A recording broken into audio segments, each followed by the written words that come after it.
박수 치려면 확실하게 치시죠. 네.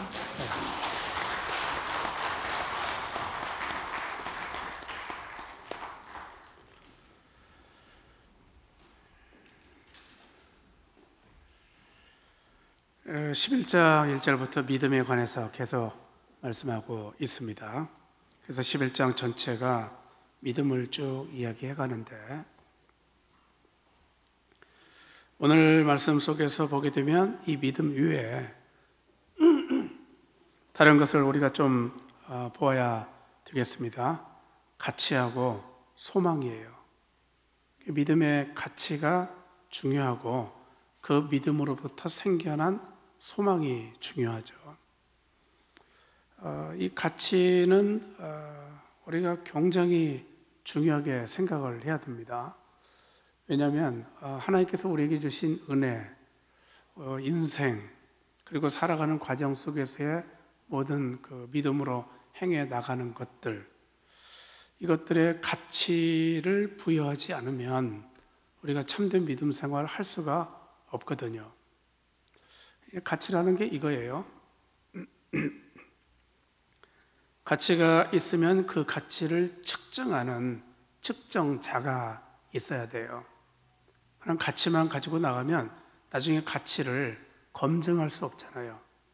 내가 지금 가지고 이거 밀고 나아가는 인생의 목표로 삼는 그 가치가 올바른 것인지 잘못된 것인지 이걸 측정할 수 있는 측정자를 자기가 갖고 있으면 참 좋죠. 그러면 가치를 내가 검증할 수 있어요. 그 이단에 빠지는 사람들이 있죠.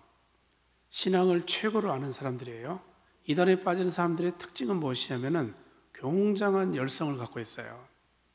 그 열성이 어느 정도인가 하면은 바리새파를 능가할 정도로 자기 전 재산, 자기 목숨도 불사하고 믿는다고 믿거든요.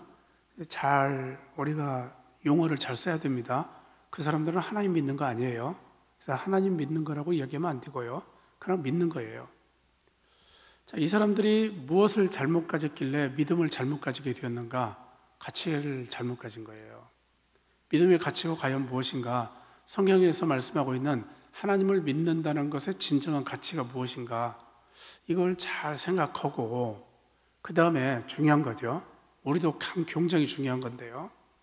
그 가치를 내가 지금 갖고 있는데 그 가치를 갖고 신앙생활을 해나가고 있는데 앞으로도 그 가치로 계속 나아갈 건데 과연 그 가치가 올바른 것인가 아니면 조금 내가 수정을 해야 될 부분이 있는 것인가 하는 것은 자기가 측정자를 갖고 있을 때 이게 가능해져요. 측정을 해봐야 돼요. 그 가치가 옳은 것인지 틀린 것인지. 측정을 안 하고 그냥 마냥 밀고 나가잖아요. 자기가 지금 잘못된 걸로 가고 있는데 그 잘못된 길로 가고 있는 줄 모르고 그냥 걸어가거든요. 그러면 내가 가지는 신앙이 과연 무슨 의미가 있을까? 그 정명석이란 이단이 죄송합니다. 그 감옥에 다시 갔어요. 그리고 그 사람이 그렇게도 막아보려고 했던 자기 문제가 정명석뿐만 아니라 다른 모든 자신을 신이라고 이야기하는 사람들의 이야기가 지금 넷플릭스에서 방영이 되고 있어요. 그걸 보시면 기가 막히다고 생각하시겠지만 이런 일들이 있어요. 정명석이가 처음에 신촌에서 방을 열었어요.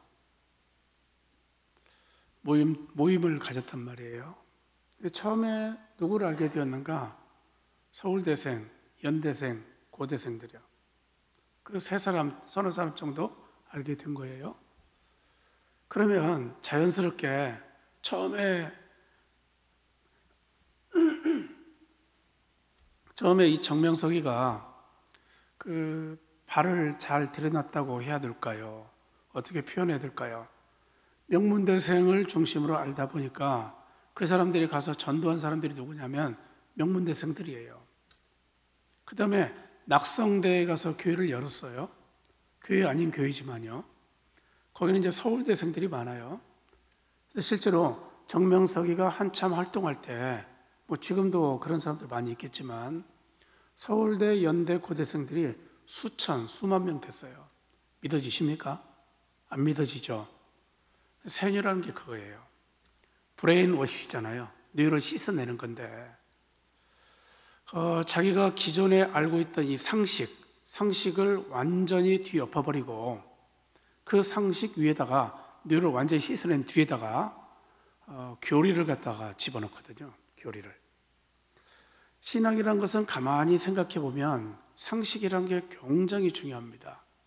가치건 측정자건 소망이건 이 모든 것들을 갖기 이전에 먼저 중요한 게 무엇인가?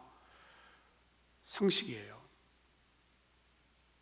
상식은 이 세상에 어느 누구라도 그리고 하나님도 인정하시는 바예요. 그게 상식이에요. 그 일반 상식을 잘 알고 있으면은 적어도 신앙의 가치가, 신앙의 소망이 다른 데로, 이상한 데로 흘러갈 수 없어요.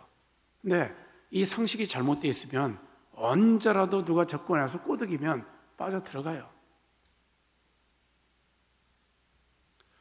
검사가 정명석 교단에 다닌다면 믿으시겠습니까? 판사가 이단 교회에 다닌다면 쉽게 믿어지시겠습니까? 안 믿어지죠. 근데 의외로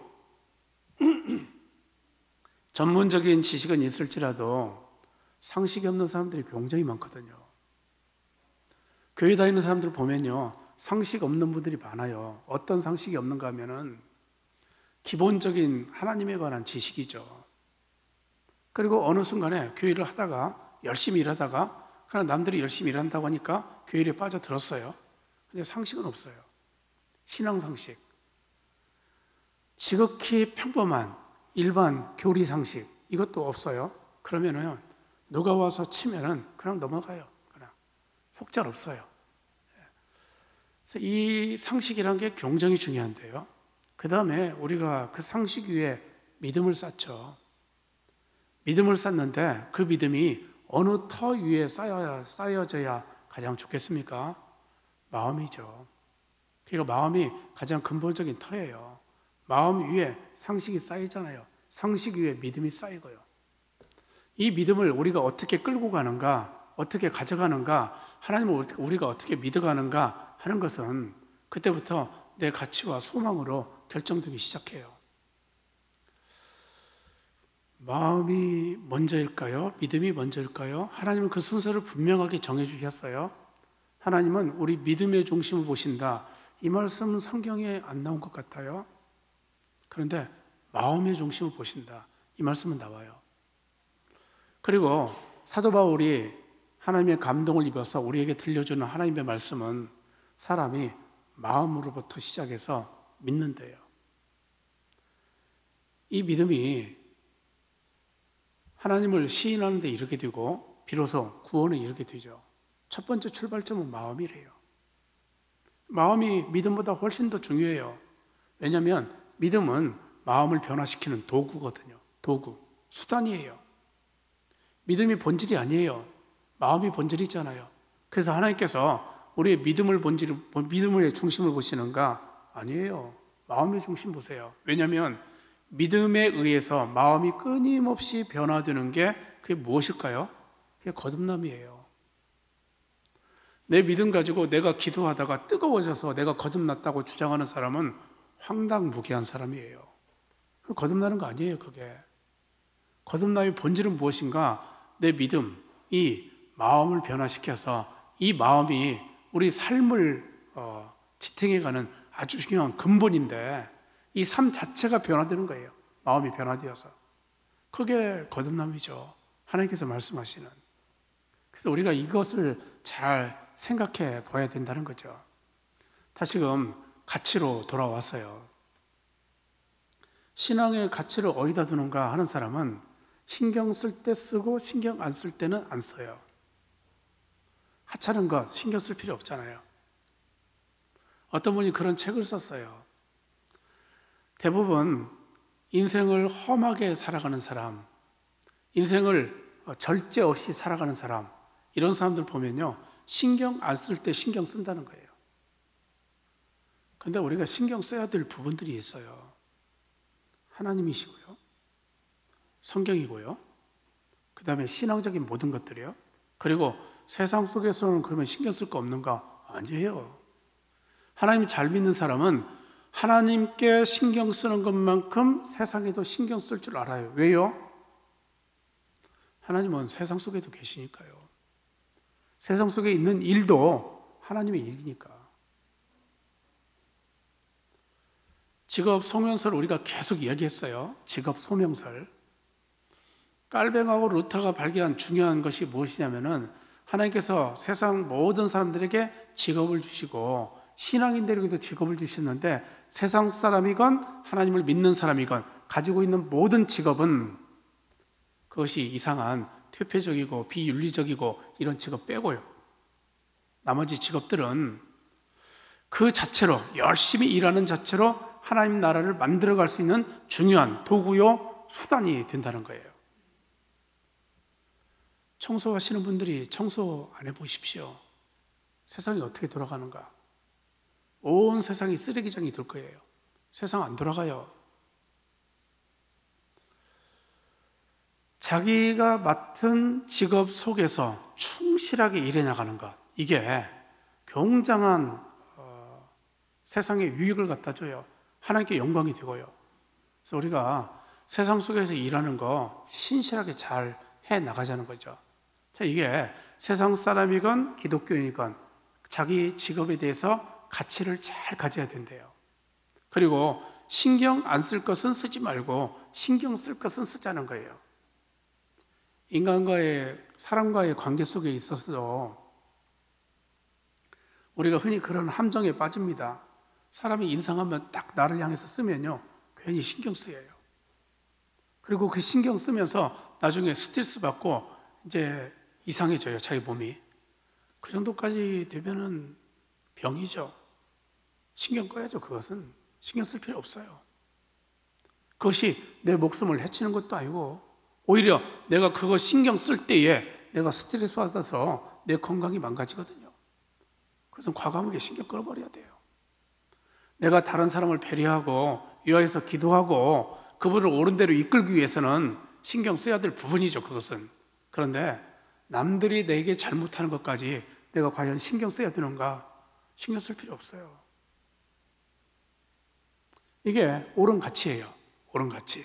그리고 하나님께서 하라고 하시는 것, 하나님께서 하지 말라고 하시는 것, 여기다가 신경 쓰면서 살아가면 적어도 기독교인은 세상 상식이 없다 한들 옳은 삶을 살아갈 수 있다는 것이죠. 그게 좋은 삶이에요. 아브라함이 하나님을 믿었어요. 근데 아브라함이 하나님의 지시를 받았어요. 너는 너의 고향, 친척집 떠나가라. 내가 너에게 지시할 땅으로 가라. 근데 그 지시할 땅이 어딘지 하나님께서 구체적으로 지시해 주시 않으셨어요. 어딘지 몰라요. 그냥 가는 거예요. 그냥. 여기서 아브라함의 가치는 무엇일까요? 하나님께서 하신 말씀, 여기에 무기중심 두고요. 이게 최고의 가치로 하는 거예요. 그리고 나가는 겁니다. 그런데 우리가 여기서 중요하게 생각해야 될 게 뭐냐면은 측정자예요. 측정자. 아브라함이 만약에 하나님께서 하신 말씀 그대로만 믿고 처음부터 끝까지 그 말씀만 의지하고 쭉 밀고 나갔다. 그건 별로 좋지는 않은 것 같아요. 왜 좋지 않습니까? 여러분, 사람 사는 세상 속에서 사람이 생각하는 것들이 굉장히 많아요. 때로는 내가 예전에 배웠던 것 아무리 옳고 그때는 옳은 지식이었다 할지라도 시간이 지나가면서 이게 틀렸다는 게 입증되는 것들이 굉장히 많아요. 옛날에 휘둘려서 살면 바보예요. 근데 새로운 삶으로 나아가면 나아갈수록 하나님께서 내게 새로운 것을 계속 주시거든요. 여러분, 계시가 그런 거지 않습니까? 우리가 성경을 처음 보면요 하나님의 말씀 잘 모를 수 있어요. 2번, 3번, 10번, 20번 보잖아요. 하나님 말씀이 조금 내게 와 닿아요. 계시가 그만큼 열려진 거예요. 그 다음에 더 보고 더 듣고 더 기도하고 하잖아요. 그러면 더 열려져요. 이전에 하나님을 잘 못 알았다가 이제는 조금 더 잘 알게 되는 거죠. 아브라함이 길을 걸어갈 때도 이 측정자가 그런 중요한 역할을 해요. 때로는 아브라함을 시험에 들게 하는 일들도 종종 생겼을 겁니다. 성경에는 하란에 도착했다 여기만 나오죠. 그리고 가나안 땅으로 갔다 여기만 나오죠. 그 중간 과정에서 있었을 엄청난 일들, 이것은 기록하지 않았어요. 별로. 근데 가다 보면 하나님께서 과연 이것을 내게 말씀하셨는데 이게 과연 옳을까 생각하게 만드는 것들이 생겨났을 수 있었어요. 그때마다 측정자를 가지고 한번 생각해 보는 겁니다. 내가 믿는 하나님 변함없으신 하나님이셔. 내가 믿는 하나님 나를 사랑하셔.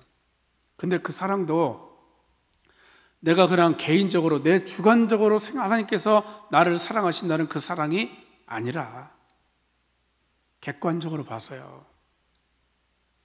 이 주관적인 믿음이 얼마나 무서운지 모릅니다. 주관적인 믿음이 굉장히 무섭거든요. 주관적인 믿음은 자기 확신이 있어요. 그리고 자기 의가 강해요. 그래서 예수님을 그래서 죽이는 겁니다. 자기 확신으로요. 바리새파가 어떻게 예수님 죽일 수 있을까요? 자기 확신이 너무 강하거든요. 자기 주관이요. 오늘날도 그런 것 같아요. 교회 내에서 신앙생활 할 때도 자기 주관이 너무 확고하고 자기 의가 너무나 강직하잖아요. 하나님의 일을 망가뜨리더라고요. 별로 좋은 게 아니거든요, 이게. 근데 아브라함은 걸어가면서 계속 측정자를 내밀어서 자기 가치에다가 재봐요. 이 가치가 옳은 것인지, 하나님께서 말씀하신 그 말씀 믿고 내가 지금 그 가치를 가지고 내 길을 걸어가는데 이 가치가 과연 올바른 것인지 계속해서 측정을 해봐요. 그 측정하는 중요한 것이 무엇이겠습니까? 기도하는 거예요. 이삭도 그랬고요, 야곱도 그랬고요, 아브라함 특히 그랬고요. 이 사람들이 길을 걸어가면서 뭘 했을까요? 기도해요. 기도한다는 것은 이렇게 기도해야 또 올바른 기도가 되어요. 그냥 우리가 하는 기도처럼 만약에 그냥 내 중심이 되어서 막 기도한다 하면은 옳은 기도를 못해요. 그리고 나 측정하지도 못하고요. 네, 하나님의 관점에서 눈을 감잖아요. 그러면 내 쪽에서 하나님만 바라볼 것이 아니라 하나님 쪽에서 나를 한번 바라봐요. 그러면 내가 어떤 사람인지 그래도 객관적으로 조금 더 객관적으로 보이기 시작하잖아요. 그리고 나 자신을 올바르게 바로 잡아갈 수 있는 중요한 찬스가 거기서 생겨나요. 그러면 우리가 올바른 길로 걸어갈 수 있어요. 아, 내 가치가 틀리진 않았구나. 측정자로 재보는 거죠. 기도로, 말씀으로, 그리고 내 마음속에 주시는 성령님의 감동 가지고 측정을 해보는 거죠. 계속. 그래서 올곧은 길로 걸어갈 수 있는 것이죠. 자, 거기 7절 한번 보십시오. 7절 읽습니다. 시작.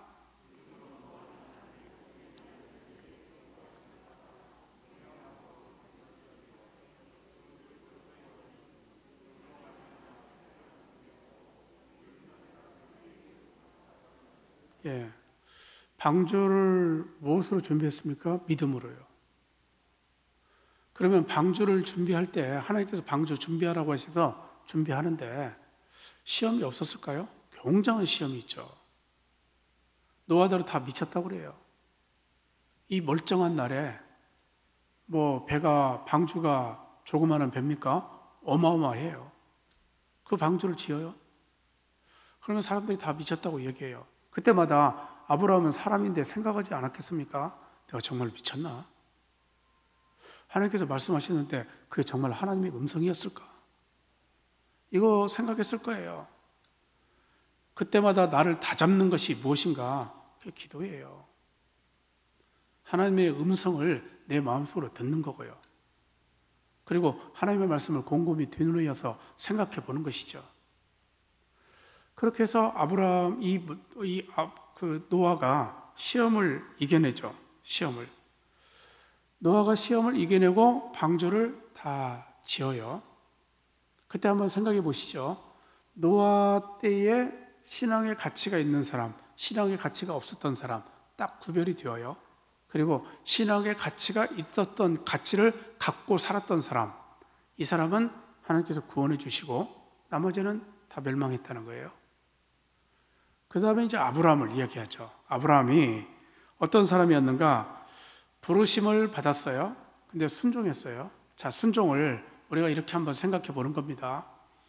어떤 사람은 순종을 굴종으로 생각하고 복종으로 생각해요. 여러분, 순종은 굴종이나 복종은 강제성이 있어요. 복종도 국어 사전적으로만 따진다면 그렇게 강제성이 약할 수 있어요. 굴종은 명백히 강제성이 있고요. 우리가 개념상 복종도 강제성이 있다고, 어느 정도 있다고 생각해 보자고요. 근데 순종은 자발적이에요. 교회에서 어떤 분들이 순종 이야기하면 강요한다고 생각해요. 아니에요. 자유예요. 여러분들 자유예요.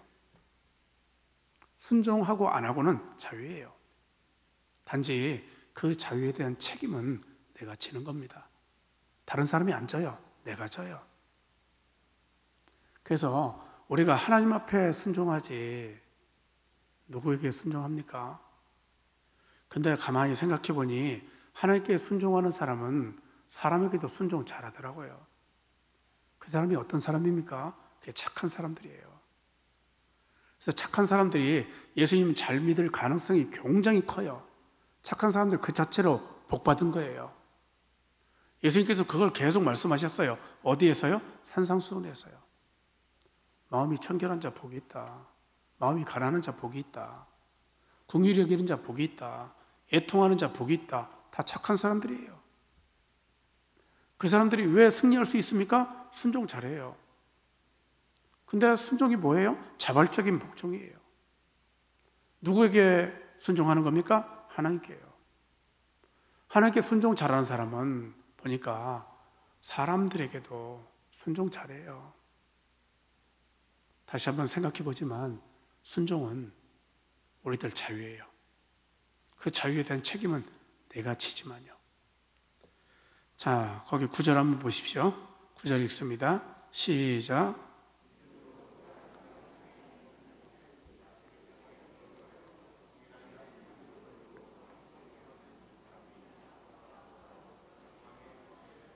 자, 이 말씀이 어떤 말씀이냐면요. 믿음으로 아브라함이 가나안 땅에 들어갔어요. 그 가나안 땅은 우리가 흔히 생각하기를 약속의 땅이라고 이야기해요.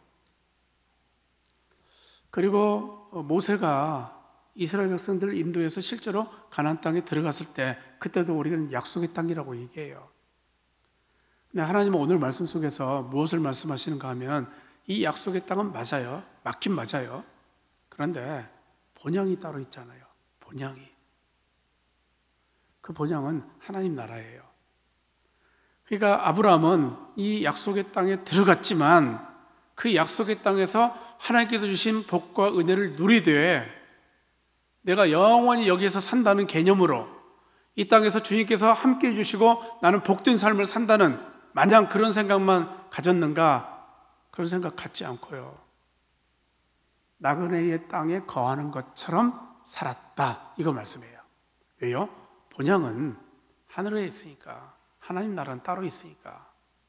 이 땅에서 사는 동안은 적어도 이 땅의 한계성을 명백히 알고 이 땅의 연약함을 명백히 알고 그리고 이 땅에서 사는 나의 믿음이 때로는 헛될 수 있다는 것, 믿음의 가치가 흔들릴 수 있다는 것, 이걸 잘 알고서 겸손하게 살았다는 거예요. 무엇을 바라보면서요? 하나님 나라 바라보면서. 자, 이게 우리가 생각했던 것, 처음 생각했던 것, 소망이에요. 우리가 소망을 갖고 신앙생활해요. 소망이 없이 사는 사람이 있고 소망을 가지고 살아가는 사람들이 있대요. 소망 없는 사람은 괜히 신경 안 쓸 거 신경 써요. 왜요? 소망이 없으니까. 소망이 있는 사람은 듬직한 걸 신경 써요. 커다란 것. 그냥 유형적으로 물질적으로 커다란 거 이야기하는 거 한국교회에서 많이 이야기하는데요. 그건 별로 의미 없고요. 그거 아니라 영적으로 진정으로 참되게 커다란 것. 하나님 나라잖아요. 하나님 나라. 소망 있는 사람은 이거 신경 쓰면서 살아가거든요.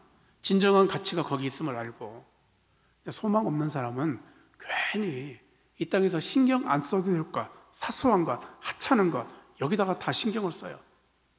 언제나 에너지는 불변의 법칙이 있어요. 에너지 총량은 다른 데로 빠져나가면 그만큼 비어요. 그게 에너지 총량의 법칙이에요. 근데 이 에너지를 내가 가치를 여기다 두고 소망을 여기다 두고 그렇게 살아야 되는데 정작 거기다 두지 못하잖아요. 반드시 내 마음 속에서, 내 믿음 속에서, 내 삶 속에서 그만큼 빠져요. 어쩔 수 없어요, 그거. 육적으로나 영적으로나 그 에너지의 법칙은 일관돼요. 여러분 한번 생각해 보세요. 여러분께서 기도 많이 하시고 하나님께 신경 쓰고 성령께서 말씀하시는 것에 내 영적인 예민함을 거기다가 갖다 대고 그렇게 하나님 믿으면요, 하나님의 은혜가, 하나님의 에너지가 내 속으로 쌓여지는 걸 내가 느껴요. 그런데 내가 사소한 것, 남들이 왜 나를 저렇게 쳐다볼까? 저 사람이 나에게 대해서 잘못 오해하는 것 같아. 여러분 이거 다 신경 쓰다 보면요, 에너지가 그쪽으로 다 빠져나가요.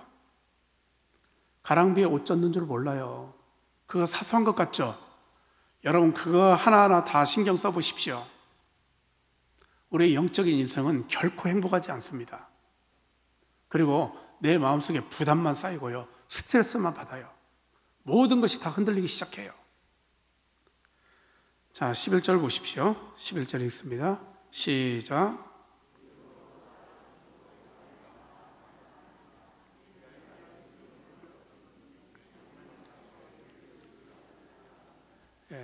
사라는 나이가 많이 들게 되었어요. 아브라함은 더 들었죠. 근데 하나님의 사자가 와서 너 아이 낳을 거라고 이야기해 줬어요. 실제로 이제 구약 성경 보게 되면 사라가 웃었어요. 그 웃는다는 것은 어떤 의미를 가지냐면 약간 비웃었다는 의미예요. 내가 지금 나이가 몇 살인데 어떻게 아기를 가질 수 있을까? 아기를 가진들 어떻게 낳을 수 있을까? 이 생각하면서요. 그런데요, 다시 한번 생각해 보시죠. 우리의 가치, 그 가치를 측정할 수 있는 측정자, 아브라함과 사라는 가치를 가져요. 믿음의 가치요. 믿음이 얼마나 소중한 줄 알아요. 믿음의 본질을 내가 잘 가져가야 된다는 것도 잘 알아요. 하나님께서 처음 사자를 통해서 그렇게 말씀하셨을 때 피식 웃었어요. 여러분 측정자가 그 다음에 역할을 합니다. 뭐예요? 하나님 말씀 듣고 그 말씀 곰곰이 생각해 봐요. 하나님 말씀 듣고 무릎 꿇고 주님께 기도해요. 그리고 계속해서 그 말씀을 되뇌어요. 그게 측정자를 내 믿음의 가치에다가 지금 갖다 대고 평가하는 거예요. 그런 나머지 하나님의 말씀을 믿어요. 아, 정말 주님께서 내게 아들 주실 거야. 저 믿습니다. 정말로 주님께서 주시잖아요. 우리 믿음이 이런 것이죠. 우리 믿음이 만약에 내가 믿는 주관적인 믿음이라고 한다면 이게 안 만들어져요. 만들어져도 억지로 만들어내요. 근데 기도하면서 우리가 나 자신을 바라보는, 하나님의 시각으로 나를 바라보는, 하나님의 마음으로 나의 마음을 살펴보는 그 객관성을 가진 주관적 믿음, 이게 있으면요, 나를 올바르게 볼 줄 알거든요. 대부분 우리가 실패하는 게 여기서 실패하더라고요. 나를 올바르게 못 봐요. 나라는 사람이 아무리 생각해도 이기적이고 주관적이고 욕심이 많고 이런 사람인 건 분명한데, 그런 나를 못 보고 내가 어느 순간에 내가 하나님께 기도하고 성경을 보고 하나님께서 말씀하시는 거 조금 들었어요. 그러면 내 마음이 하나님의 마음인 줄 알아요. 우리가 착각할 수 있어요. 그게 아니라 그것은 단 한순간에 단 한 번으로 그렇게 만들 것이 아니라 기도하면서 계속해서 나를 하나님의 눈으로 좀 살펴보자는 거예요. 그게 중요한 측정자잖아요. 지금 계속해서 나의 마음을 하나님의 마음에 견주어서 한번 살펴보자는 거예요. 그러면 나란 사람이 누군지, 하나님께서 보시기에 나란 사람이 어떤 사람인지 조금은 보이잖아요. 그러면 내가 조금 더 겸허해지고 조금 더 순종하고 조금 더 착해질 수 있다는 것이죠. 자, 12절 보십시오. 12절 읽습니다. 시작.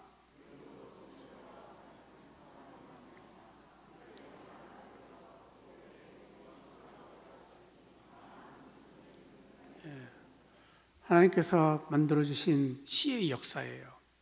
번영의 역사. 하나님은 작은 것으로부터 시작해서 커다란 걸 만들어내시죠. 우리는 이 커다란 것에 중점을 두는 경향이 많죠. 작은 것에 대해서 시작해서 커다란 것이 만들어지기까지의 시간이 얼마나 걸릴까요? 상당히 걸릴 거예요. 단순하게 우리가 생각해 봐서 아브라함이 이삭을 낳았을 때 그 이삭으로부터 시작된 인류가 많아지는 역사가 단기간에 이루어졌을까요? 아니에요. 야곱이 12지파를 낳았으니까 12명의 아들들이 단기간에 그걸 만들었을까요?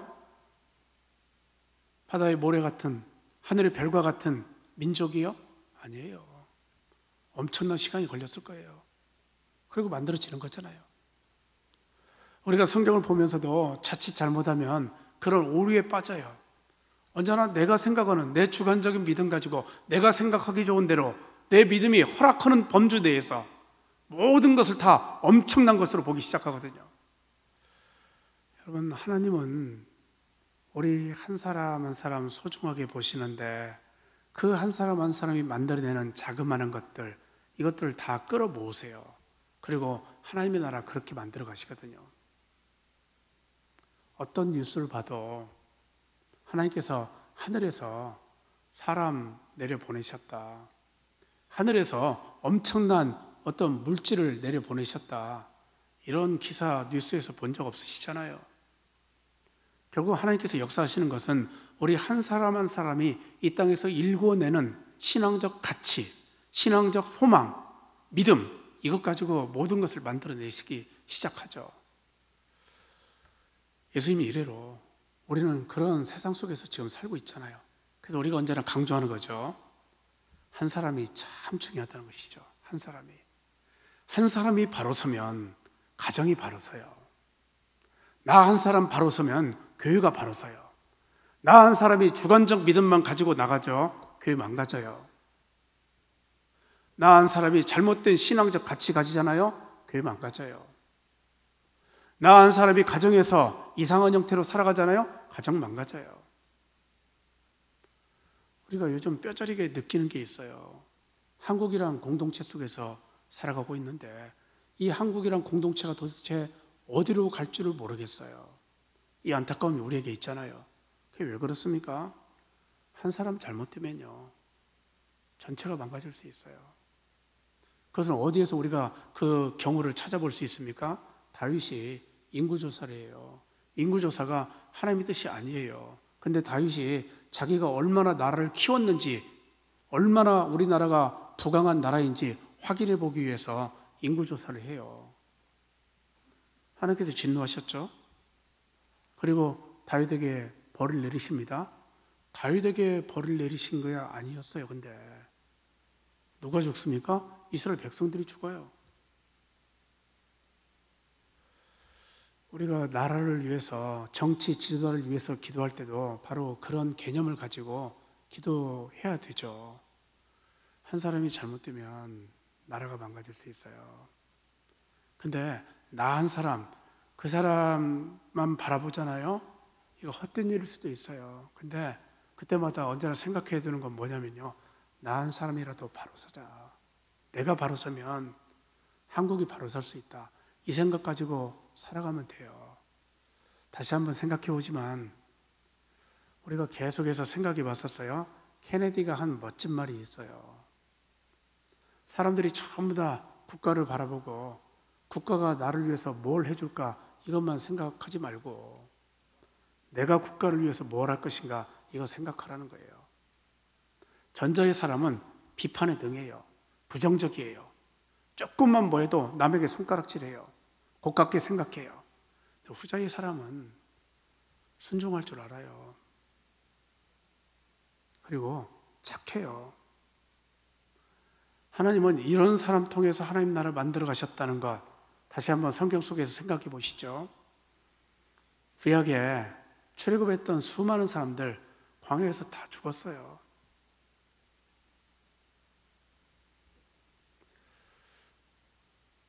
가나안 땅 들어와서 살아갈 때도 그 사람들이 다 살아남았는가? 아니잖아요. 남은 사람만 살았어요. 남지 못한 사람은 살았어도 죽었어요. 예수님 당시에 와서 이 개념을 바꿔서 말씀하시죠. 구약 성경에는 남은 자, 남지 못한 자. 신약 성경에는 청함받은 자, 택함받은 자.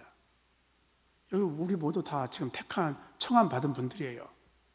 근데 택함받았다고 자신할 수 있는 사람이 누군가? 누구도 자신하지 못해요, 지금. 왜요? 예수님께서 택함받은 자는 적다고 말씀하셨거든요. 우리가 이런 생각하면 좀 피곤해지죠. 근데 생각 안 하고 나중에 된통 당하는 것보다 생각하고 살아가면요, 얼마나 삶에 유익이 있는 줄 모릅니다. 우리가 하나님을 믿되 신앙적 가치를 가지고 그 가치를 측정할 수 있는 측정자를 가지고 그 신앙으로 또한 소망을 가지고 끊임없이 앞으로 달려나가는 귀한 믿음으로 승리하시길 축복합니다.